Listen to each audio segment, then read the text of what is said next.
reason people they were smoking weed is because you are. It's a native weed plant that was native to North America, I guess. Could probably be native to other places. Yeah, we know it's in South and Central America. I know the Native Americans partook a lot. Yes, that was what was in the pisum pipa. Yes, well, when they were smoking the piece of pipa, that was in there. It chilled everybody out. Yeah, because you go to a bar, you get bar fights, you see 3-4 drunks fighting. Oh yeah, you get 3 people high on marijuana. They're like, dude, is that the last slice of pizza? Yeah. Relax. We got Pringles. We got and Little Debbie's. And we got Doritos. Calm down.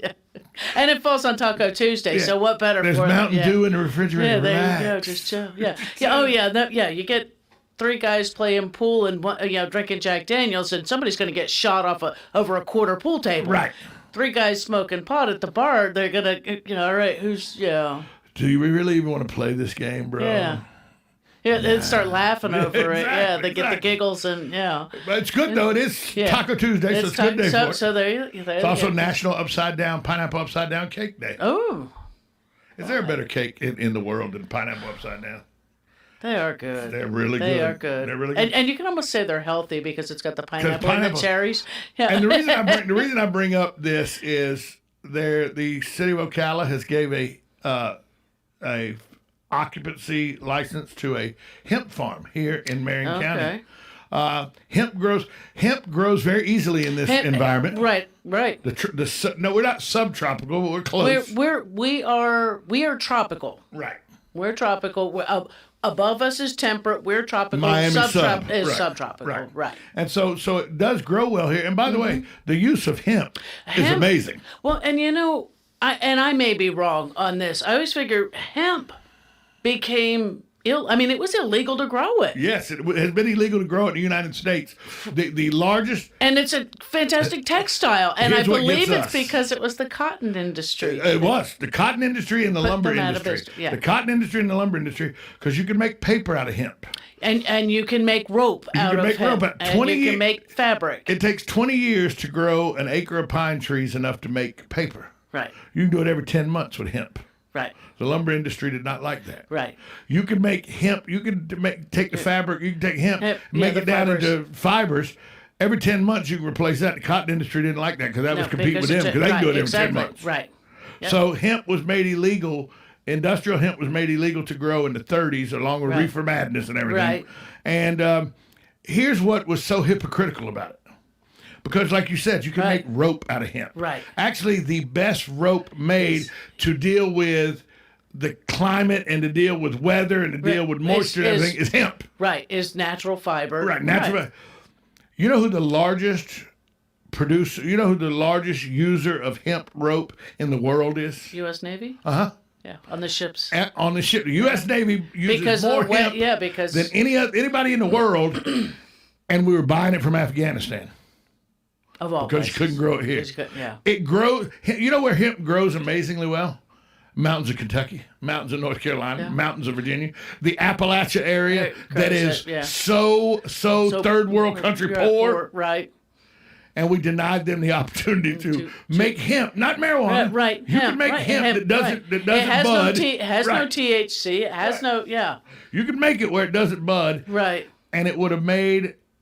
It would give some revenue to one of the poorest regions of the world. Right. You think when we say we got first world problems in the United States, go to Appalachia. Right. They got third world problems there. Yeah. Okay. I lived in and around Appalachia when I was in Boone, North Carolina. Right. Oh yeah. I lived in Deep Gap, Triplet Mountain, and there were some places on the backside of the mountain where I lived that people were still living in shacks that had roofing paper on the outside instead of siding and everything. Their outside protection of their walls were roofing paper. Right. To keep the elements out. Right. Yeah. So I've lived know the area. Right. The U.S. government wouldn't allow them to grow industrial hemp because the whole lobbyist groups between the cotton and timber industries. Yeah. Put them out. So at least now people realize. But now people are growing hemp here. Mm-hmm. And the reason I bring up that it's hemp National Marijuana Day and then upside down cake day is I always wondered this. Okay. Can pineapples grow here in Central Florida? Yeah. Oh yeah, I finally, it took me forever. I finally harvested last year my first pineapple. And it's funny because I was always under the impression that the top of the pineapple grew one more pineapple because that's your flower. That's Right. your bud Right. is that pineapple, the part you eat. You take the top off of that, you plant it in the ground. 18 months of non-freezing temperatures, boom, you've got another pineapple. And I always thought that after that pineapple, it would make pops, baby plants, in which those would continue your process. Well, I have another pineapple coming out of the same pineapple top, out of the one that I harvested, and I'm going, the parent plant never died off. And they're supposed to? That's what I always thought. So maybe it's not that quickly. But yeah, I have another pineapple starting again this year. But it is one of those plants that you cannot allow it to get below 32 degrees. It's if you can protect it, that's going to be the best. A lot of times you can't because we'll get too cold. But mine made it through last year. I did not cover it with the weather we had last year or this past winter. I don't think I've ever really covered it, but then again, I say, everybody's yard is a microclimate. Mine is in particular because I've got enough trees on actually all four sides of my, of where I'm living. So it's a microclimate, but yeah, it's one of those, it is a subtropical or tropical to subtropical plant. They do much more easily, further south you get because you think about where they grow the most of them. They grow them in Hawaii. They grow them in Central and South America, Costa Rica. When so you get that around Naples, Fort Myers, Naples, the Keys, they probably really grow well. They grow very, very simply in any of those other areas, and here they do pretty well pretty well too. I just never thought, it's one of those things that I was like, huh. It wouldn't be a cash crop here because of that, but for the home garden, and oh my goodness, talk about sweet. It was a little pineapple. It wasn't a whole lot bigger than my hand, really, but it was the first one, and it was fantastic. I ended up cutting it what I thought to be early. It had not put on any color, right. But the stem had gotten so tall that the pineapple, the weight of it, was bending that stem way over, and I was afraid it was going to snap, or it was getting it much closer to where some vermin might be able to reach it and steal it. So the reason I ask about the pineapple is because Bob Houck puts out a question that goes 10 questions about Florida, goes in the newspaper every Wednesday. Okay. And one of his questions this this week was about Citra. Okay. The tiny Marion County town right up US 301. Mm-hmm. And an orange that is it's the home of this orange. And I'd never heard of this orange. And some say it's the sweetest and juiciest of all citrus fruits. The pineapple orange. Oh, pineapple. Oh, the pineapple orange. I've never heard of a pineapple orange. I've heard of the pineapple orange, but I didn't know it was. It says this tiny Marion County town of US 301 is home of the pineapple orange, which some say is the sweetest and juiciest of all. They are a good orange. They are a good orange. I wouldn't. You probably. Does it look like a pineapple? It has a little different. I think that one has a little bit of a different shape. But it's, most of us, the Parson Brown, that one's definitely a local one. And I think the Hamlin is also another local one. But I did not know that the pineapple orange was at a Citra. Originated in Citra, according to, and Bob Houck's smarter than I am. Oh, so, yeah. Ocala, Florida history and Ocala history, Marion County history, yeah. Is it amazing to you sometimes to just think as you're driving around to think, this all used to be citrus country. Oh, I know. Until the Great Freeze. And there was a few of them. Yeah, a few. And actually, I'm trying to remember where I had read it. That back in 1700s, 1600s, the citrus industry. Here's how global warming's working for you. Citrus was grown as far as Savannah. Yeah. Well, grown somewhat commercially. We had growing up in Jacksonville. Mm-hmm. We had 2 kumquat trees. We had kumquats are pretty hardy. We had 2 orange trees. We had a grapefruit tree, And now you go up there, and I've been to that same house that I grew up in. Yeah. You know the only thing left? Kumquat trees. Yeah. Kumquats are pretty hardy. But I'm just saying that the industry itself, I mean, here we know Citra. I mean, it's a good ways north as compared to what it was. When we used to come down as a kid in the 70s, you're driving down the turnpike and stuff, and it was just oranges on both sides of the road, and now it's the villages on both sides of the road. That in Claremont is now all, and those are just houses. I drive out in the Wearsdale, Ocala area. And you still have and a lot of citrus groves. There's still some groves out there, but you can also see where the groves used to be, and some trees are wild and everything. And the dead stands of trees, where whether or not it was canker or greening now is the big is the worst. Going on with that, but there used to be some, or there still are some mom and pop groves in Marion this area. County people. Marion and Lake County used to be big citrus counties. Big citrus counties. Oh sure, yeah. So it's just, and I know that a lot of it, canker got a lot of it. Canker and the cold weather. Right. And I think what happened with. And this is what happens with a lot of stuff that might be that maybe the varieties that were growing here were a little further north than they should have been, that maybe there are or could have been better varieties for this area that would have tolerated the colder temperatures a little better. Like, say, kumquats. Yeah. But kumquats just don't catch on. I'd take the whole kumquat skin and all, pop it in your mouth and eat it. That's how you're supposed to eat it. It's like, I can't handle them. I like fantastic. Sour things. I just can't handle them. I love sour, and kumquats were... My mom she'd make kumquat marmalade. Right. Oh, make you want to slap somebody. She used to make sour orange pie, too, though. Right. Oh, yeah. Which was really good. I can't eat a sour orange, but I can eat a sour orange pie. Well, yeah. It's because it's a little different. Yeah. Has sugar in it. But, that when we have cold weather, that puts a big stress on plants, especially plants that might be subtropical. Right. We're some of it, in that area. We're on some of that teeter-totter line for certain plants, and people don't realize it. That, some of the...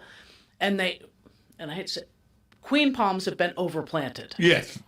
We are at the northernmost edge of where they will survive and thrive. And you get a couple of bad winters, which happens sometimes in a row. Yeah. And next thing you know, you've got decline.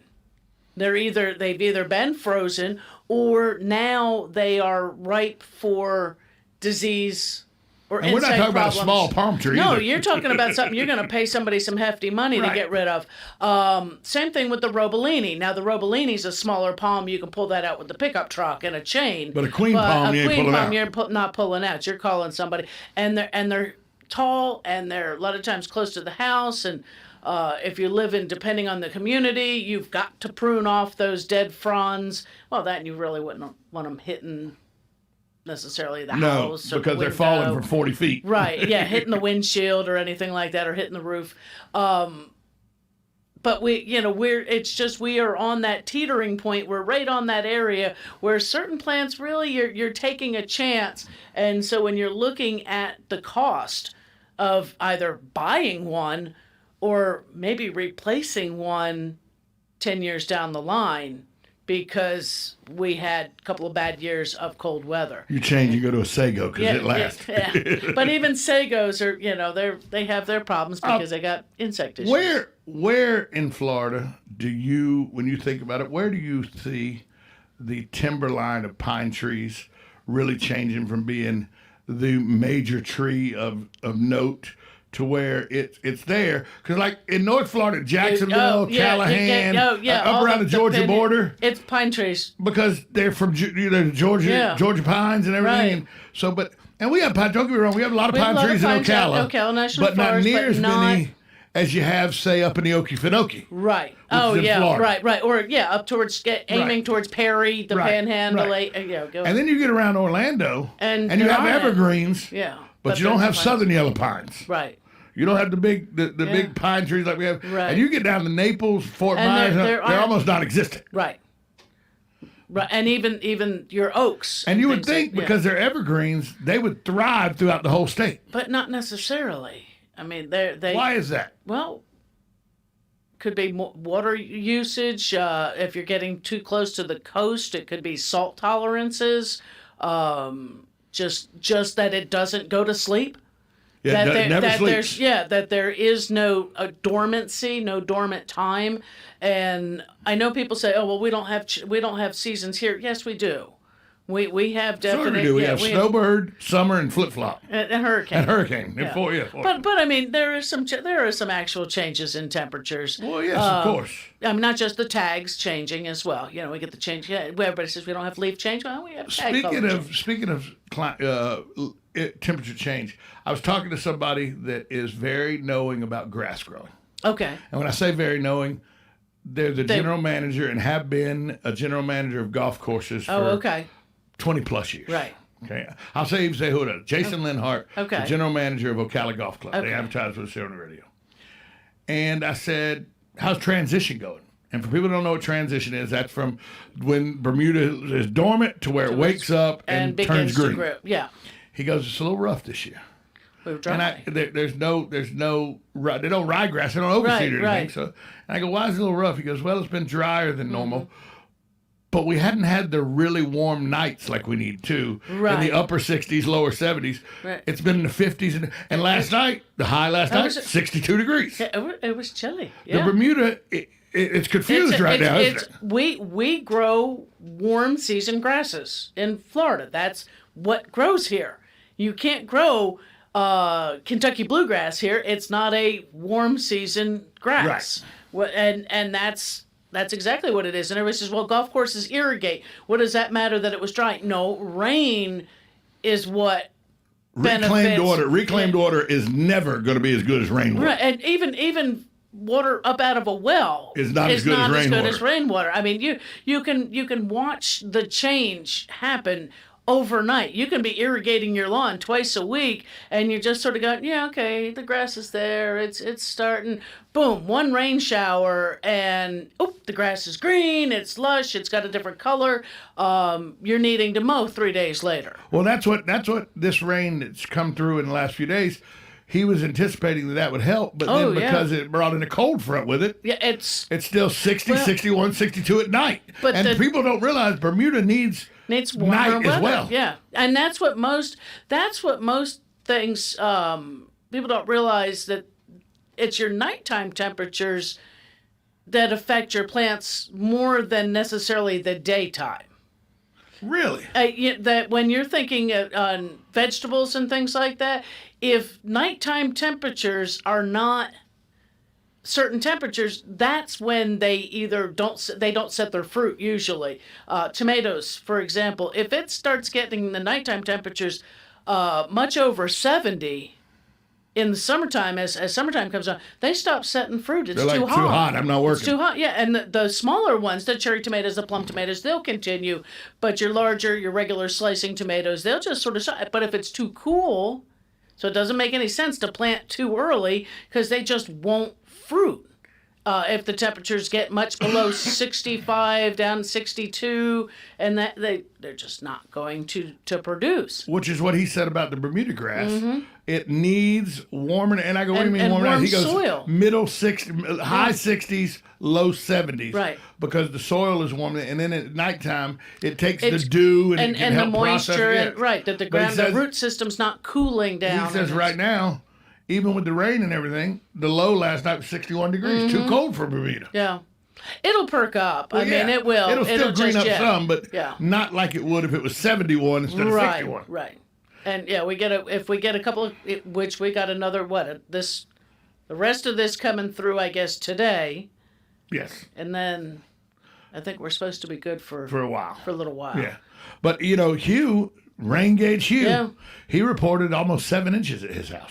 That's what I had. I had a little better than 4. I posted the picture onto the in the garden page. But that much rain in less than 48 hours. How much of it actually gets in the ground as opposed to runs off into retention ponds? That's the biggest thing, is that a lot of it does run off. You found your mulch floated away.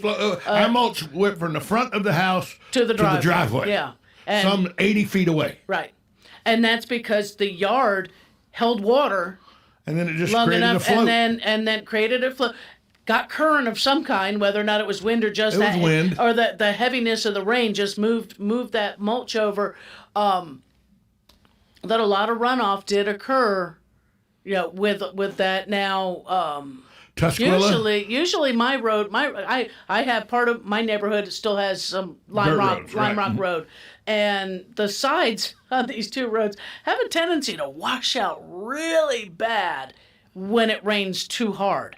They haven't washed out. It's rained a lot. I don't know. It's rained. I don't think it's rained too hard. It's rained hard at times, but only about 15, 20 minutes. Right. So I think a lot of this did soak in. I mean, of course, there's going to be runoff, but you're going to have that off of buildings, off of driveways, off of parking lots, and that is Tuscarora Park here in Ocala. Okay.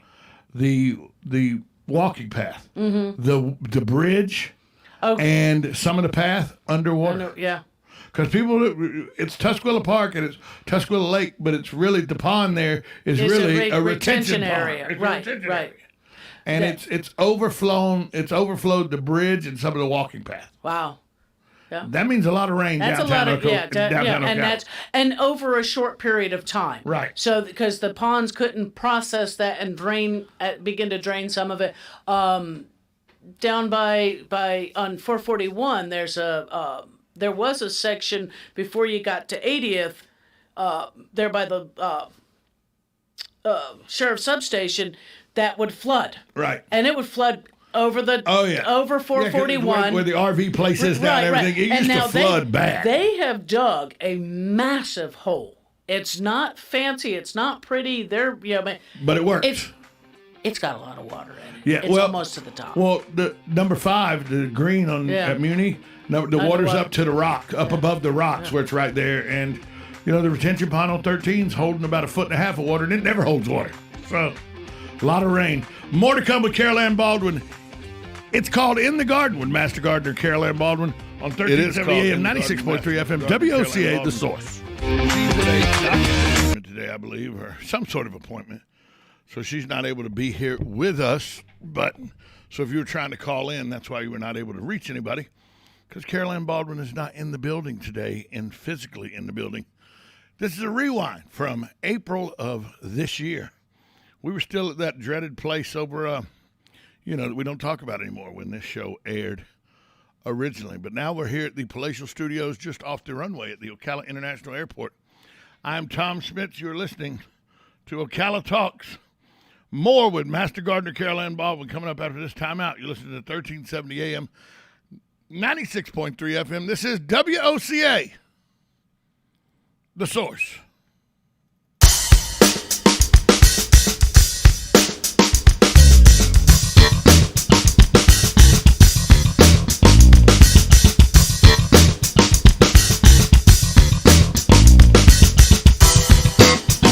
Broadcasting from the Ocala International Airport, this is WOCA AM, W242CA FM, Ocala, 1370 AM, 96.3 FM, The Source. It's rodeo time in Ocala. It's rodeo time in Ocala.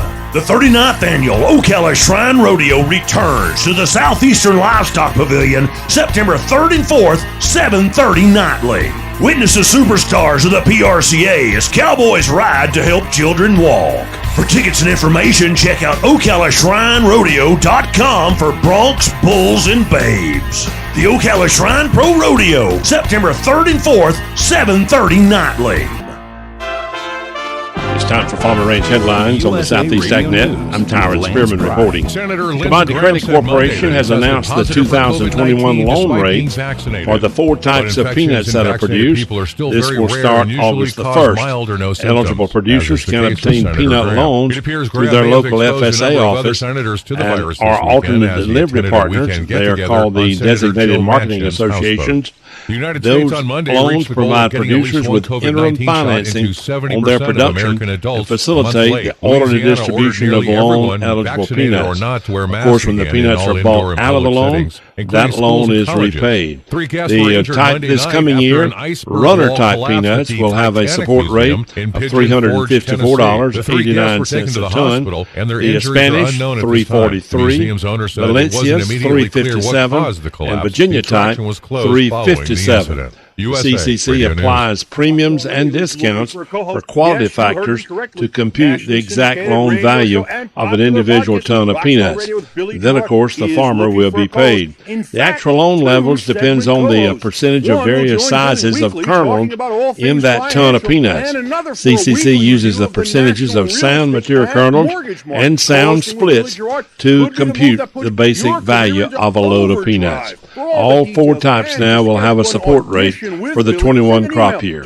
We are back and in person. You don't want to miss the biggest ag event of the year, the Citrus, Vegetable, and Specialty Crop Expo, August 18th and 19th at the Lee Civic Center, Fort Myers, Florida.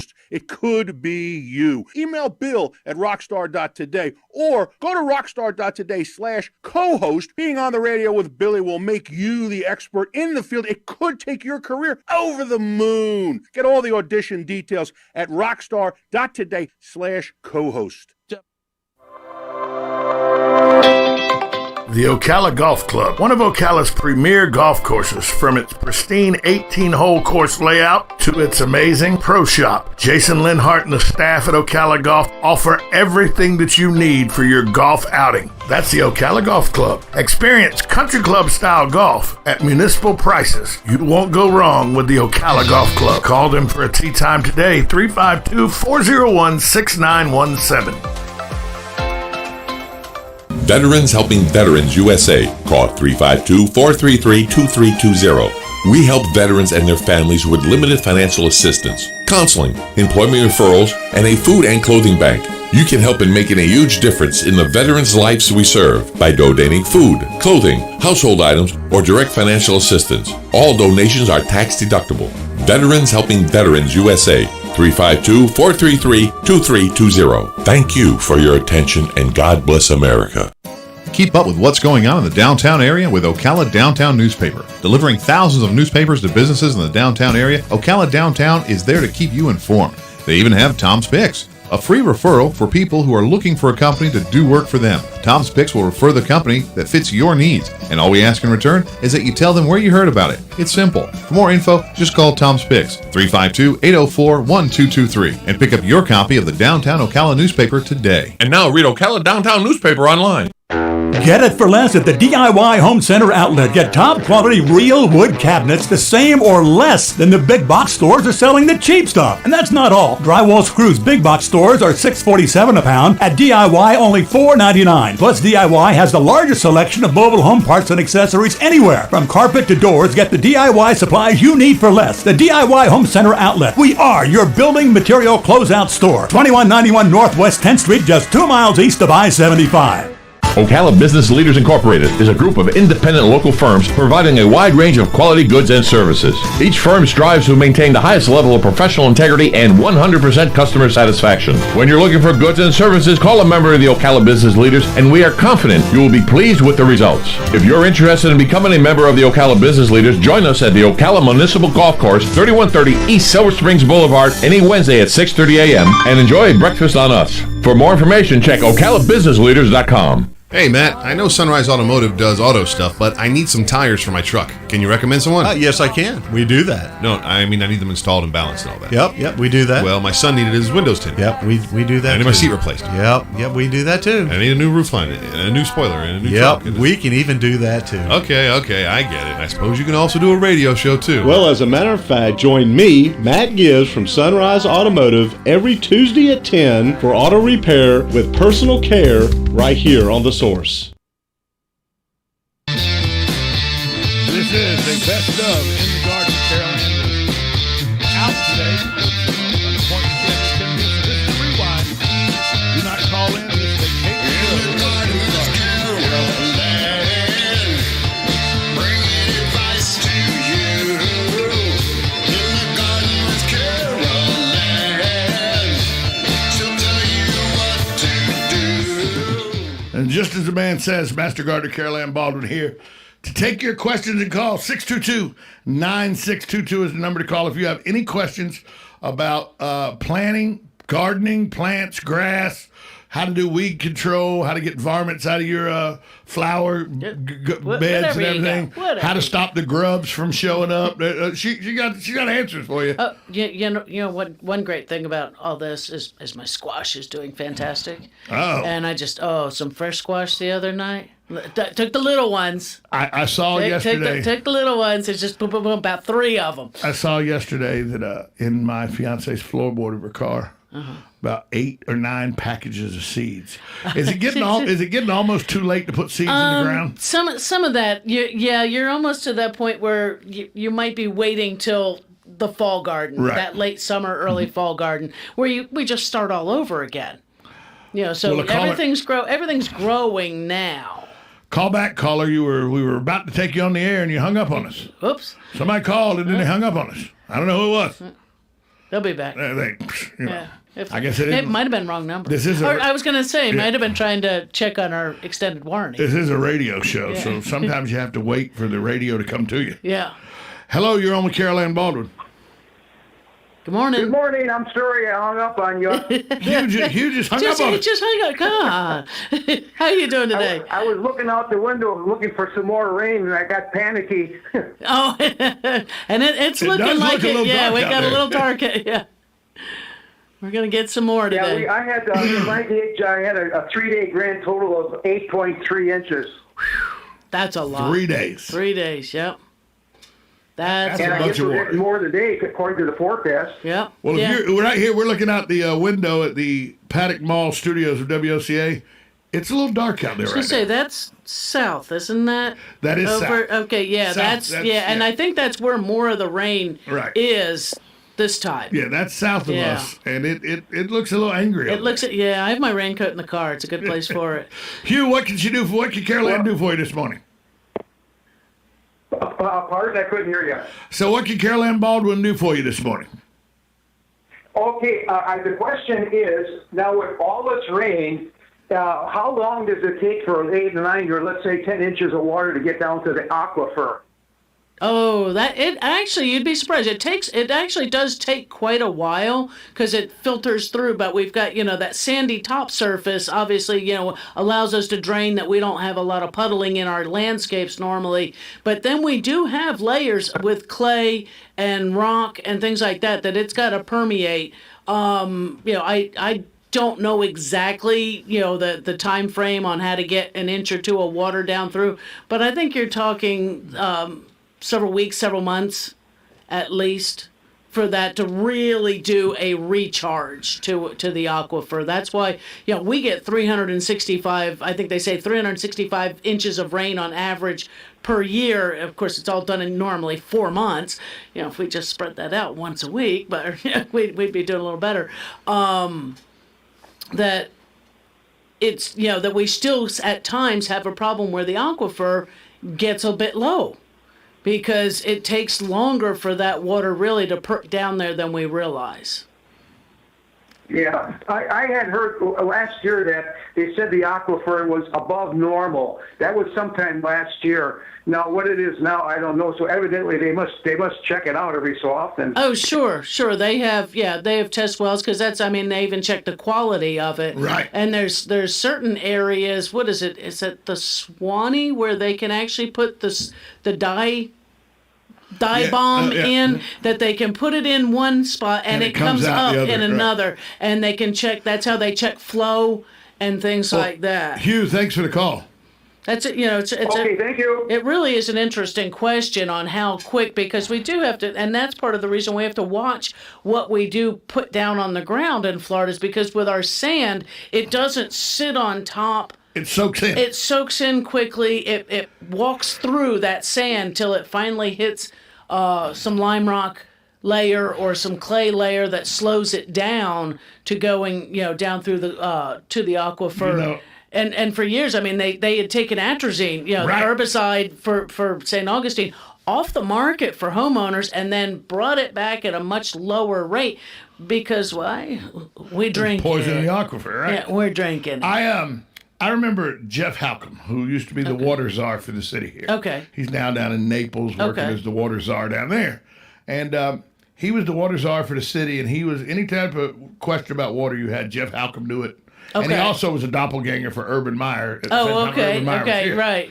So we had him on the radio. My past partner, Buddy Martin, and myself had him on the radio with the show Voice of Ocala. Right.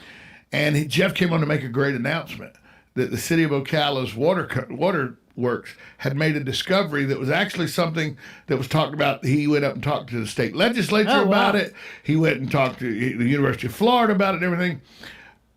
They have confirmed now that there's the aquifer we use. Right. But there's a second level of the aquifer deeper down that is untapped water. Right. And that was at the time, this was like 5-6 years ago. At the time, that was very good news. Sure. Because at the time when Frank Stronach was wanting 26 million gallons of water for his farm. For the and, processing plant. People are always at the St. Johns River Authority asking for this amount of water and that amount of water. And so it was a big deal that they had discovered that there was a secondary water source, second aquifer deeper down. Right.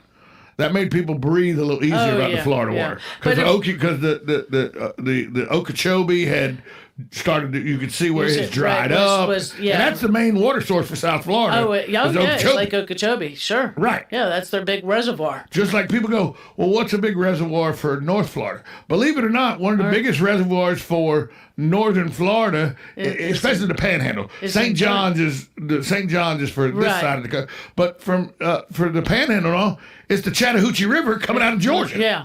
Yeah. And that's why they have lawsuits and everything. On that lake, with that lake and everything. Right. Florida sues Georgia every year over Georgia not allowing Florida to have water. And it's like it's somehow it's our water up there in Georgia because we paid for it. Right. But so the headwaters of Chattahoochee run out of the Smoky Mountains up in LJ, Georgia, up in that area. But it runs all the way and empties into the Gulf. Right. And the state of Florida goes, whoa, that's our water. Yeah. It runs into our Gulf. It's our water.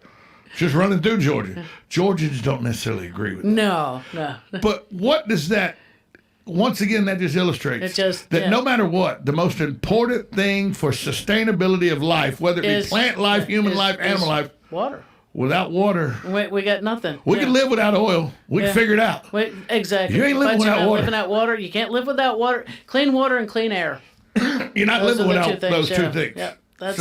And that's what, when you talk about our aquifer and how it recharges itself and everything, that's why we need to get a handle on septic systems that aren't hooked up to city septic and stuff. Right. Because, especially like in Silver Springs, a lot of the invasive grasses and everything that are in Silver Springs are there because of the fertilization that took place in Silver Springs from people's septic systems and they're fertilizing their grass and everything. Excessive fertilization. It is. It's one of those becoming a better steward of your environment, your own place, even though it's just whether or not it's a quarter-acre lot, in a subdivision, or you've got a 10-acre or 20-acre parcel. It's your spot to take care of, your piece to make your piece of earth to make good, to be a better steward of, or to be a good steward. I tell you, one of the things that people don't realize is something easy that you can do to help keep your property, your land, whatever, is proper maintaining of your septic system. Oh, yeah. People go, what do you mean? I got good drain fields. Proper maintaining your septic is keep your septic where it's not so full that it has to use the drain field so much. Right. Yeah. That's it. The size of your septic is based upon the amount of bathrooms and bedrooms in a house. It's how many people can be here. And that's how that's based. That's based on your laundry, your dishwashing, food. But people forget when you talk about when you talk about the septic, people say, "Oh, it just fills up water." No. All the toilet paper, the refuse, everything, and it doesn't break down very fast. No, so it takes up room. It takes time. That's your sludge, and you need to, I hate to say it, you have to have it maintained on every 60 days. Rid X. I've heard. Whether or not they actually work. Well, I don't think they don't hurt anything. What they do is they break down the enzymes of paper and stuff like that quickly. Yeah, they help. So it gives you more room in your septic tank instead of the drain fields. Because we have a tendency to use way too many chemicals. Way too many. Down the drain. And we have a tendency to use way too much paper product. Right. Going down the drain. So a lot of times when you see people pump septic tanks, half of what they're pumping out is the paper and all that hadn't broke down yet. Right. Or, anything else that... Is that Matt Gibbs outside? Yeah. Lee, hey, he's got his umbrella. Oh, well. Is it raining? Oh, it is raining. Yeah, it is raining again. It just started raining again. But he's got his umbrella. I didn't think I locked the door when he came in. I didn't think so either. I don't remember. Well, maybe I did. Maybe habit made me lock the door. Yeah. I don't know. 622-9622 is the number to call for Carol Ann Baldwin. Carol Ann, right now, it's getting a little too, it's not quite too late, but it's getting too late really to start putting seeds in the ground and stuff like that. For a lot of things it is. I mean, or we'll be switching up into some of the other kind of things. If your green beans aren't in the ground, it's probably a little late. It's not May yet, but it's getting close. Your tomatoes and peppers and things like that. Tomatoes, I would wait. Totally. I got a 2 foot tall, two 2 foot tall bell pepper plant. Oh yeah. And they started at 4 inches tall. Oh sure, yeah. Good soil. They got their own pots. Yeah, they're happy as can be. Oh yeah, they got the big. I don't know. It's the big pots. It's like 48 inches diameter. Right. Yeah. Well, that's one bell pepper plant in that pot. Imagine what that bell pepper plant is like. Ooh, I can put my roots way out there. It's like it's in a luxury suite in Vegas or something. You go. Yeah, that's it. So, and that's why I thought that as it got taller, you'd have to put a stick in there because sometimes, but because it's in there by itself. It's spread that root sturdy, system out so well. It's being nice and sturdy. Yeah, that it's even though it's getting taller, it's the. Is it too late to go buy something like an avocado tree and put it in the ground? No, it's not. No, on that kind of stuff. I'm asking because I've been getting hit up for an avocado tree. If you can find them, I guess maybe Bob Wines has got them. They have them. Yeah, they have them. Yeah. She started the avocado tree. My fiance Susan started the avocado tree from the seed 4 years ago in Houston. Okay. From an avocado seed. Yeah, it had grown to about 4.5 foot tall. Yeah. But it was one stick. It was real slim. And then winter happened. Oh yeah. And nuts. And actually, and I've heard people on some of the different gardening groups that they've started that the avocado tree they have in their yard here in Central Florida was grown from seed, and it actually is fruiting. The tree had to be 8 years old before it ever would. This tree was 4 years old and didn't have a sign that it was going to fruit. Right. Not even a sign. It wasn't even sure it was going to survive, and it didn't. Yeah. And it didn't. But that's one of your drawbacks. It's fun to grow it from seed. Like I have the apple tree that Larry had grown several apple trees in here, and I still have mine. It's still in the pot. It still gets watered. And he grew it from apple seeds. He grew it from apple seeds. The whole thing is with those is who knows what it will be, if it will ever be, because apple trees don't come true to seed, and there's like 7,000 different varieties of apple, and they all hail from the original apple, and then just they've been bred off of that, going back and forth. I was so amazed as a kid. My grandfather said, "Here's how you germinate." And my grandfather, he grew blueberries. Okay. That's what he grew, but he knew how to germinate all because he was a farmer. Yeah, right. He was a farmer. Yeah. He said, "This is how you germinate these kind of." And he took watermelon seeds. Oh, okay. And I was like, okay. I was like 8, 9 years old. Right. And it was the most fascinating thing to me because he took these watermelon seeds and he took paper towels. He took 4 or 5 paper towels, made a little, and he moistened them in water. And then he put the 4 or 5 of the watermelon seeds in the middle of this paper towel, folded it in half on a saucer underneath the sink in a dark, damp area. Right, where it was warm. It was warm under inside. there. It wasn't drafty. Yeah. And he said, "We'll look at them in 10 days." We were there for vacation. We were there for 10 days. Right. We did it the first day. He said, "The day before you leave, we'll look at them again." We opened those. Only one of the seeds had done anything. The other 4 seeds had floundered. Oh, okay. But sure enough, here's a green little sprout coming out of that seed. Yeah. And I was like, as a 10-year-old, you're amazed that a wet paper towel in a dark, warm area, and all of a sudden the seed is growing. Yeah. There's no dirt involved. No. I had one of those accidental experiments one time when I had left a bag of potatoes under the sink. Oh, they'll grow. Oh, they will. And yeah. it had gotten left under there actually for a couple months. Yeah, potatoes will grow out of their cells. And I had potato plants a good 18 inches, 2 feet long. And yeah, we planted them. We got some potatoes out of them. We got some potatoes out of them. Yeah, if you get them like that, you put those in the ground. Yeah. I've taken a 5-pound bag of potatoes that sat and got too old and started growing. Right. Put those in the ground. Yeah. They'll grow. But I was amazed as a little kid. To be able to see that, right. And that's how you do that germination process is really something a lot of people use. Sure. Oh, yeah. And that's actually a way. If you've had seed and you've had it for a few years, you've had it in the fridge, go, wow, I wonder if this is still good. Well, you take your paper towels, moisten them, put 10 seeds in there, fold it up, and we always used to say grab the bag that newspaper would come in and slip it in there and put it on top of the fridge. Because the heat rises. Nice and warm up there, and that way you can check it and mist it every few days or whatever. After about 7 days, peek in there. You're seeing how many are beginning to germinate, and that's how you find your germination rate. If only 3 of them germinate, you've only got a 30% germination rate. If you've got nine of them germinated, you got 90%. Go for it. If you've only got 30, you might want to double or triple up on the seed per hole.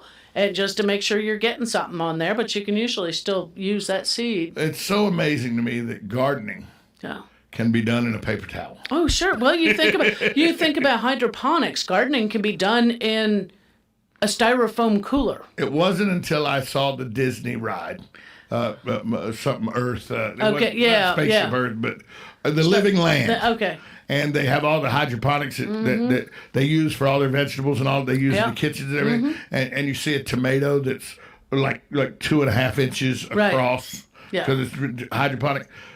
Until I saw that in my 20s, the only hydroponic I knew was, it's 420. That's the hydroponic I knew. That you know. I knew. Yeah. I had a friend of mine in college that had a hydroponic setup in his closet. Yeah, that's the only hydroponics I knew. Right. But that is actually... with the way that the soil is going and space, hydroponics puts way more. They use a lot of hydroponics in Africa because it's a desert area. In Africa and also in Israel, they all do. It's all greenhouses because of space, water, all of that, and climate control. Yeah, you can control everything, and it really is. You can grow more per square foot hydroponically than you can in the soil. Well, yeah, because they grow those hydroponic strawberry trees. Strawberries, cucumbers. Hanging squash. You can do it with lettuce. I mean, I was amazed. You can do, they buy a length of guttering. Right. And 2 end caps on it, and you can grow, here's your lettuce. Just have water running through it with nutrients. Yeah. Mm-hmm. That's all you need, PVC pipe. People go, what do you mean with Miracle-Gro. You can create water that is just as vibrant and have just as much minerals in it as the dirt that you put plant of what that plant needs. I mean, some of it can, be a little pricey on doing that, but I mean, as a small science project or little fun thing, all you need is some basic Miracle-Gro and a little extra Epsom salts added to it for the magnesium, and because lettuce grows so quickly, that's all it needs. Because in 45 days. You're harvesting. Lettuce, you're harvesting. So it's something fun to do with kids or just, hey, you like lettuce in the cooler months, you can have lettuce constantly and it's clean. It is clean. It's clean. It has no dirt because it's nowhere near the soil. Some of the hardest things, like I wish more people would grow mustards, collards, and turnips hydroponically. Oh, so the worst part of those trying to get them clean. Is trying to get all the sand out of them. I've heard of throw them in the washing machine. Oh, that's what my mom did. Yeah. Put them in the washing machine. Of course, with today's HE washers, there's not enough water in the machine. Probably not. To do them. So that's why I go to a local place here. I won't say the name of it. But it's across from a gas station that has race cars on the hood. Okay. On the top of it. Yeah. You can go there. And they've got not only they got collard greens in a 1 pound bag. And they're all clean. And chopped. Oh, and chopped. There you go. And they're can't get much easier than that. They're like $3. Can't get much easier than that. Go pick up a ham hock and some onion. It's worth the $3, so I don't have to go to the aggravation of cleaning and chopping them. Yeah. So, is that another plant?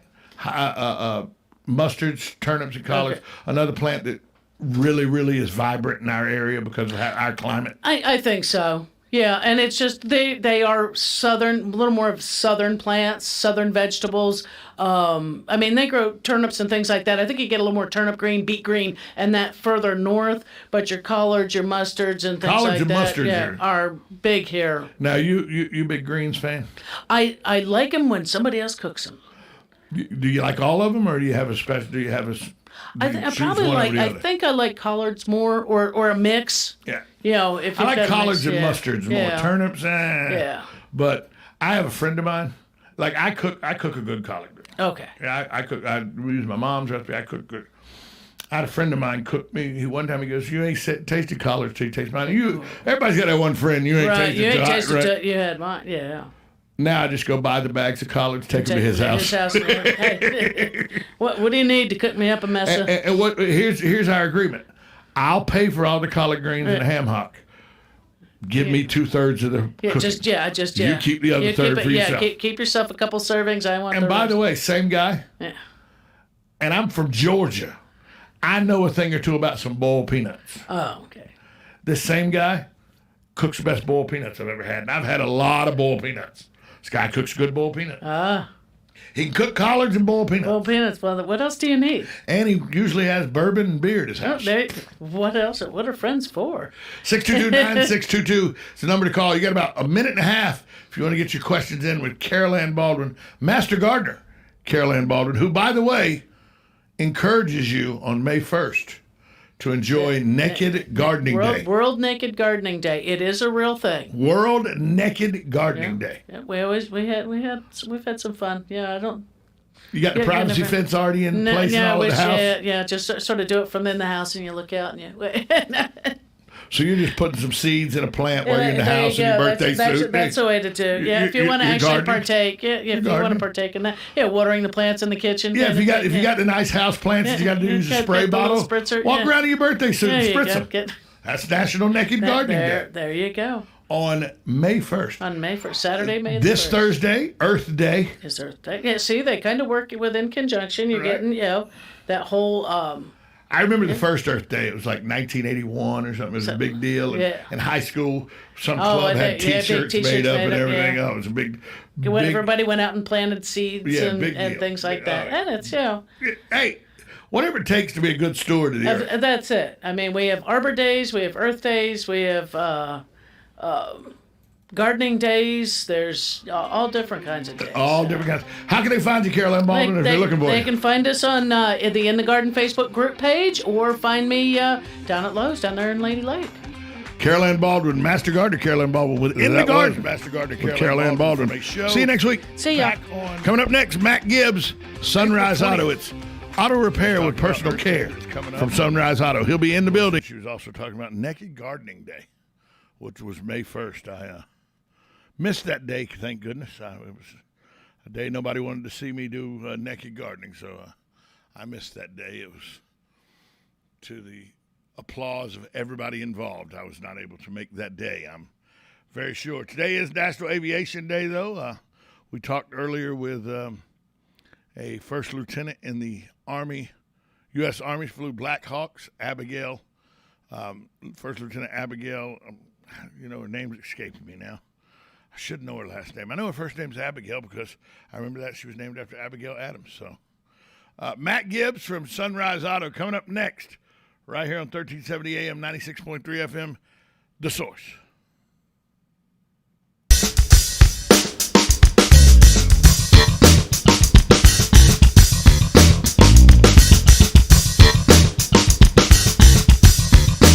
Broadcasting from the Ocala International Airport, this is WOCA AM, W242CA FM, Ocala, 1370 AM, 96.